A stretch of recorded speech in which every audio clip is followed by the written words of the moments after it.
A graça e a paz, amados pastores. Vamos para o capítulo 9. Vamos tratar das cartas ali ainda, continuando a carta, as cartas paulinas, né? Primeiro e segundo Coríntios, né? Lembrando que o escritor ele aborda de uma maneira até bem interessante, diferente de outros escritores, que existiu uma carta antes da carta de 1 Coríntios, aquela carta que a gente chama de 1 Coríntios, né? E aí muitos escritores chamam primeiro, segundo, terceiro Coríntios, aí toca uma confusão na nossa cabeça, né? Toca aí um barata voa aí. E ele chama de carta A, B e C, né? A carta A seria a primeira carta escrita que se perdeu. A segunda carta, a carta B, é a carta do 1 Coríntios, a carta que nós conhecemos como carta, é a primeira carta à igreja de Corinto, né? E aí temos a segunda carta, então, que é a carta C. Então é sempre bom isso aí, porque quando ele fala A, B e C, a gente sempre tem que ter ideia que a carta B é que se refere à carta ao 1 Coríntios. Mas a gente vai falar disso daqui a pouco, né? Qual é o conteúdo da carta? Bem, essa é uma carta que ele chama de carta ocasionais. Então essa aqui é um exemplo de carta ocasionais. O que seria cartas ocasionais? De uma maneira bem simplista, cartas ocasionais é quando nós temos um assunto certo para uma pessoa certa, tá? É um assunto concreto, ele vai tratar do assunto já definido.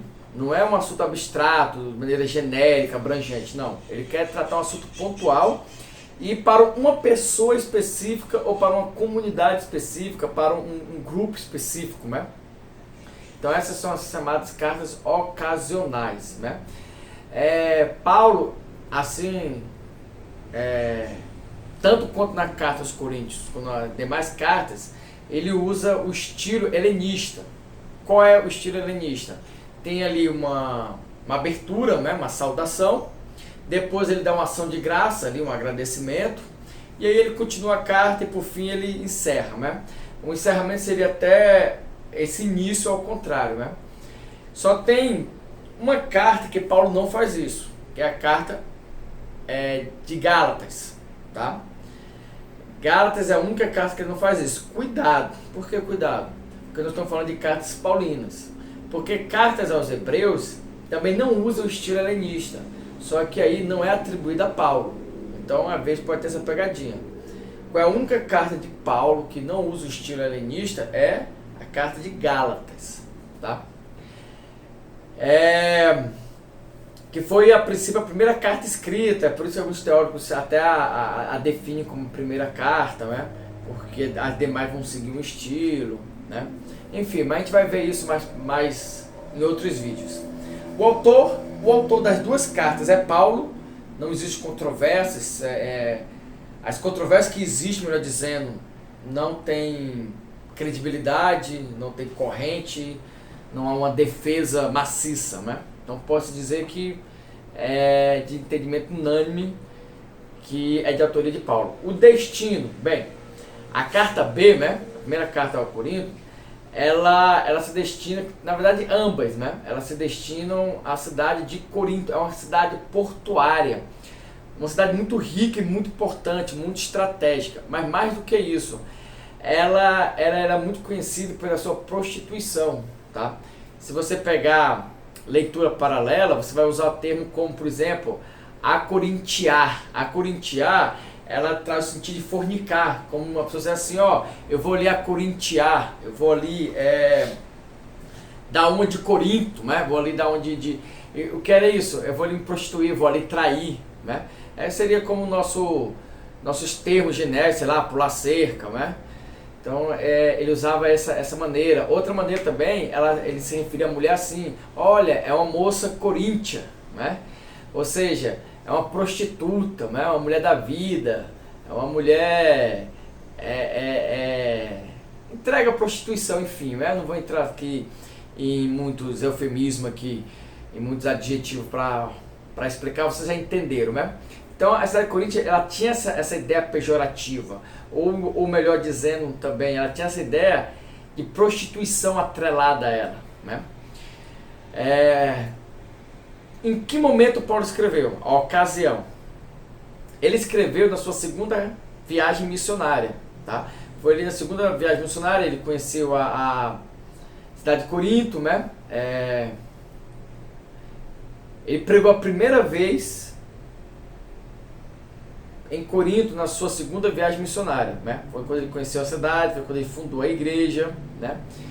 E aí ele escreveu a primeira carta, carta A, né? E depois escreveu a carta B e a carta C, né? Todas as três cartas, melhor dizendo, né? O que eu posso mais falar aqui? Ele chama a carta B, a primeira carta, beleza. A carta C é conhecida como a carta triste. A carta C é a segunda carta do Corinto, é conhecida como a carta triste ou carta severa, né? Porque foi escrita em meio a muito sofrimento do apóstolo, né? E essa carta foi entregue por Tito. Talvez aí tenha uma certa relevância, não sei se a questão iria por esse lado, mas a carta C, a segunda carta do Corinto, foi escrita por Tito, e a primeira carta ao Coríntios, a carta B, ela foi entregue por Timóteo, tá? A integridade. Bem, aqui tem um momento bem extenso do livro, que vai defender algumas correntes, mas o escritor acredita o seguinte, que a carta B, a primeira carta ao Coríntios, ela foi escrita toda em um momento só.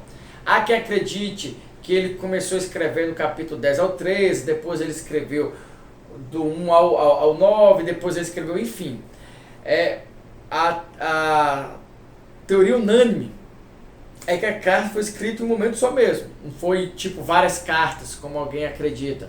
Ele escreveu a carta, depois escreveu outra, depois escreveu outra, compilaram tudo e virou uma carta só, a carta B, primeira carta ao Corinto. Não. O escritor defende que foi escrito mesmo. Isso por quê? Porque existe mudança de temperamento, de linguagem durante a carta aos Coríntios. Por isso que acredito que ela foi fragmentada. Só que o escritor ele diz o seguinte, não. Paulo ele começou a escrever, em outro momento ele escutou outros relatos, e ele foi escrevendo de maneira mais rígida, e ele foi ouvindo outros relatos ali, né? A primeira carta foi entregue por Timóteo, né? Então ele foi ouvindo ali, e ele foi mudando o temperamento, né? Mas nesse caso, eu acredito que a prova não vai entrar nesse universo aqui, não vai navegar por essas águas turvas aí, né? Mas é só para via de conhecimento. Acredita-se na integridade da carta, tá? Que ela é única, né?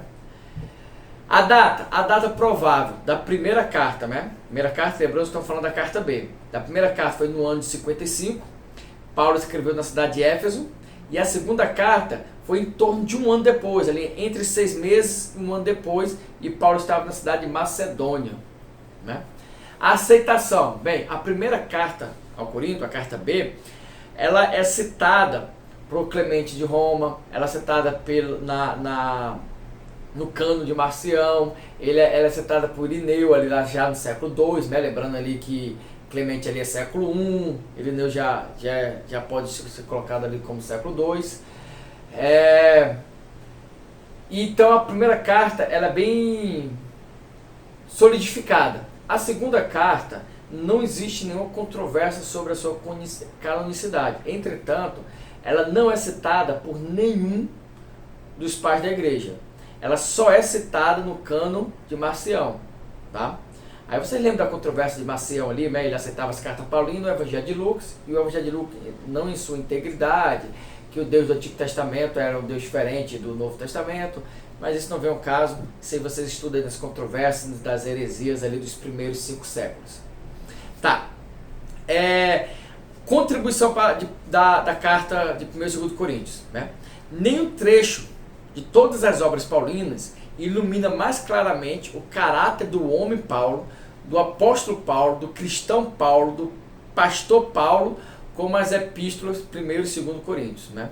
Dentre das suas obras paulinas, né, as cartas de Coríntios é a mais incisiva condenação sobre a arrogância, a autoexaltação, a vanglória e a autoconfiança, ou seja, o ego, né? Então nessa carta é onde Paulo ele combate mais o ego cristão, né? A vaidade cristã, tá?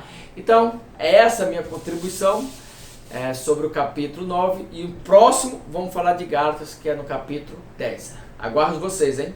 Fé na missão e até lá. Paz!